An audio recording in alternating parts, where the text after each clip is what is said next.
اور آج کے زمانے میں افراد حکمران نہیں ہیں، یہ بھی اچھی طرح سمجھ لینا چاہیے۔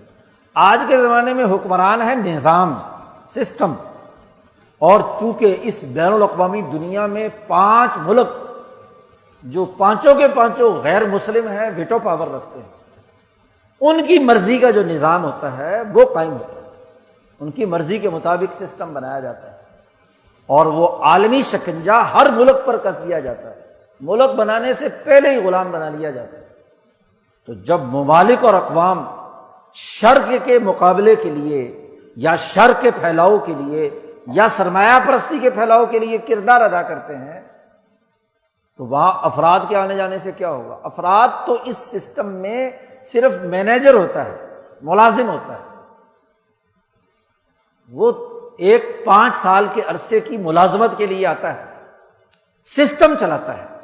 اگر سسٹم جس نظریے پر بنا ہے وہ غلط ہے تو اس سسٹم کے نتائج ہمیشہ غلط رہیں گے، چاہے وہاں کوئی بڑے سے بڑا رہبر اعظم آ کر بیٹھ جائے، خواہ وہاں بڑے سے بڑا کوئی مذہبی رہنما آ کر بیٹھ جائے، بہت ہی حاجی نمازی پیر مولانا بیٹھ جائیں، سسٹم اگر وہی ہے تو پھر کوئی نتیجہ خیر کے حوالے سے نہیں نکل سکتا۔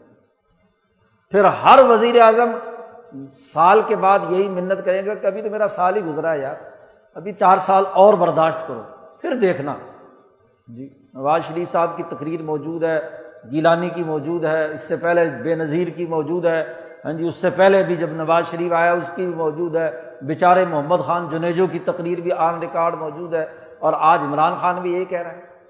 تو جب سسٹم کی بنیادیں خیر پر نہیں ہے، شر پر، یہ اچھی طرح بات سمجھ لینی چاہیے۔ سسٹم سرمایہ دارانہ اصول پر ہے، سسٹم IMF کا غلام ہے، سسٹم ورلڈ بینک کا غلام ہے، وہ شر پر مبنی ہے، وہ افادہ مثبت نہیں، افادہ منفی کی بنیاد پر سوسائٹی کے اندر غلامی کا نظام قائم کیے ہوئے ہے۔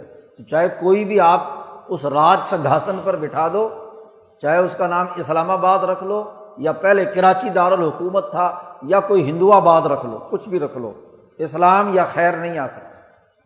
اسلام یا خیر کی بھلائی کے لیے سسٹم، نبی اکرم صلی اللہ علیہ وسلم نے جب اس آیت پر صحابہ کی تیاری کی ہے تو سسٹم بدلا ہے۔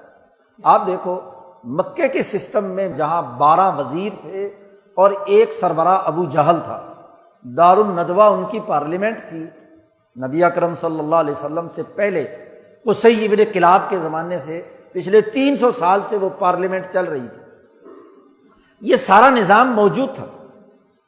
اور جب حضور صلی اللہ علیہ وسلم کی تحریک عروج پر جاتی ہے تو پھر کیا ہوا؟ پیشکش کی سسٹم نے، ابو جہل نے، کہ ابو طالب سے کہا کہ اپنے بھتیجے سے کہو کہ اگر تم حکومت چاہتے ہو تو حکومت میں ہم آپ کو حصے دار بنانے کے لیے تیار ہیں۔ سسٹم یہی رہے گا، حکومت آپ کو سردار مان لیتے ہیں، اور اگر آپ کو کسی عورت سے، لڑکی سے شادی کرانی ہے تو وہ بھی آپ کو کرا دیتے ہیں، کوئی مال و دولت اور سرمایہ چاہیے تو وہ بھی آپ کو دینے کے لیے تیار ہے۔ لیکن آپ یہ تمام باتیں مت کرو جو آپ کر رہے ہیں، حکومت میں شراکت اقتدار ہمارے ساتھ کر لو۔ نبی اکرم صلی اللہ علیہ وسلم نے انکار کر دیا کہ اگر یہ میرے ایک ہاتھ پر سورج اور ایک ہاتھ پر چاند لا کر رکھ دیں تب بھی میں اپنی بات سے منحرف، کیونکہ مجھے تو خیر کا، انسانی بھلائی کا سسٹم بنانا ہے۔ اگر سسٹم شر کا موجود ہے تو اگر اسی میں شراکت اقتدار کر لوں، اسی کا حصے دار بن جاؤں تو نتیجہ کیا نکلے؟ شر کے پھیلانے کا ذریعہ ہوں گا۔ نبی اکرم صلی اللہ علیہ وسلم نے جا کر مدینہ منورہ میں اپنی حکومت خود قائم کی، اپنا نظام بنایا، سسٹم بنایا، نئی عدالت، نئی سیاست، نئی معیشت، نئے ادارے، نیا نظام، نیا طریقہ کار، لِیُظْہِرَہُ عَلَى الدِّینِ کُلِّہ کی اساس پر، اور پھر اس کے ذریعے سے طاقت پیدا کی، اور اس طاقت نے آ کر مکے کے اس سسٹم کو فتح مکہ کے موقع پر توڑا، اور نیا نظام جو مدینے میں قائم کیا تھا وہ نافذ العمل کیا۔ سسٹم کے اندر شراکت کا کیا مطلب ہے؟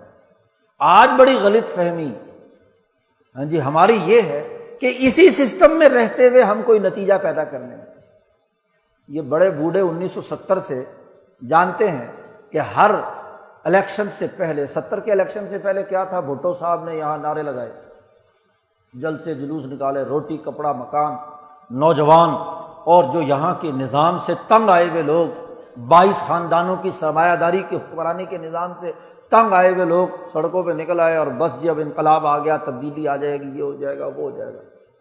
بھٹو صاحب 7 سال رہے، کیا ہوا؟ جو پہلے بنا ہوا سسٹم تھا وہ بھی تباہ و برباد کر کے اور نیا سسٹم بنائے بغیر اٹھایا گیا اور پھانسی پہ چڑھا دیا۔ جی بات یہ ہے، اس کے بعد اسلام کا غلغلہ 1977 کی تحریک میں کتنے بیٹھے ہوئے یہاں؟ چند ہی ہوں گے، 2-4 بوڑھے جو 77 کی تحریک میں تھے اور خوب جلوس نکالے، حلوے کھائے، نظام مصطفیٰ کے نعرے لگائے، ہاں جی خوب، اور نتیجہ کیا نکلا؟ ہاں جی 11 سالہ آمریت اس سوسائٹی پر مسلط ہوئی اور اسلام غتربود۔ آپ کو اسلام چاہیے تو میں 5 سال کے لیے صدر پاکستان، ماشاءاللہ نیا ڈرامہ، کوئی نہ اسلام نہ نظام نہ کوئی سسٹم میں کیا تبدیلی آئی؟ کچھ نہیں۔ تو یہ پوری تماشا ہے پچھلے 12-13 الیکشنوں اور پورے 70 سال میں افراد کی تبدیلی کا۔ ہر حکومت آتی ہے تو اپوزیشن پہلے ہی تیار ہوتی ہے۔ جب کسی سوسائٹی میں سیاسی شعور مسخ ہو جائے، سسٹم کے حوالے سے ادراک ختم ہو جائے، نظریہ زندگی نہ رہے، تو وہ سوسائٹی زوال پذیر ہوتی ہے۔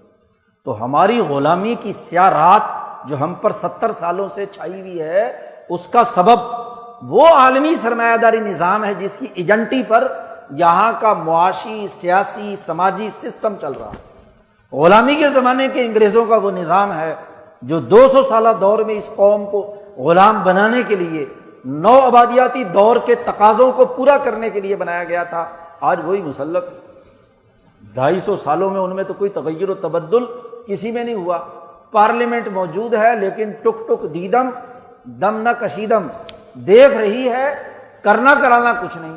70 سال کی اس پاکستان کی پارلیمنٹ کی قانون سازی کی تاریخ اٹھا کر دیکھو، اس نے سسٹم میں کیا تبدیلی کی۔ ایک آرڈر ادھر سے اٹھا کر ادھر کر دیا، ادھر سے اٹھا کر ادھر کر دیا، ایک ایکٹ کے اندر ایک تبدیلی ذرا سی کر دی، بس۔ باقی سسٹم تو وہی ہے، پولیس سسٹم وہی، عدالتی سسٹم وہی، سیاسی سسٹم وہی، معاشی سسٹم وہی، غلامی کے زمانے کا۔ تو پھر آزادی حاصل کرنے کی کیا ضرورت ہے؟ اچھا تھا انگریز یہاں رہتے اور ان کی حکمرانی قائم رہتی تو یہ تو پتہ ہوتا کہ ہم غلام ہیں۔ اب ہم فخر سے کہتے ہیں کہ ہم آزاد ہیں اور آزادی کے نام پر بڑے شور و شرابہ مناتے ہیں، تو اس سے بڑا دھوکہ اور فراڈ کیا ہوگا کہ ہو غلام اسی ظالمانہ سسٹم کے اور سمجھیں اپنے آپ کو آزاد۔ اس سے بڑی منافقت دین میں اور کیا ہوگی، ریاست میں اور کیا ہوگی۔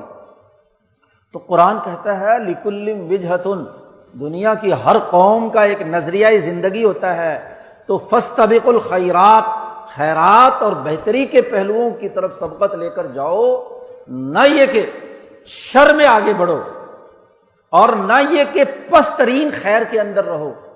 اگر بالفرض اس کو آزادی تسلیم بھی کر لیا جائے تو ایک کامل آزادی ہوتی ہے اور ایک ناقص آزادی ہوتی ہے، تو ناقص آزادی سے کامل آزادی کی طرف کا سفر تو تب ہوگا جب آپ کا سسٹم بدلے گا۔ تو خیرات میں سبقت لے جانے، آگے بڑھنے، ہمارے سے بعد میں آزاد ہونے والا چین وہ آپ سے سبقت لے گیا تو تمہیں ڈوب مرنا چاہیے نا، اس کی پڑوس میں رہتے ہو، اس سے 2 سال پہلے تم موجود تھے، تمہارے پاس تو پھر بھی یہاں ریلوے، نہری نظام، یہ پوری فوج، باقاعدہ یہاں کے سسٹم موجود تھے۔ وہ تو نشے میں پڑے ہوئے تھے، ان کے پاس تو زیرو سے وہ انہوں نے ترقی کر کے یہاں تک پہنچے۔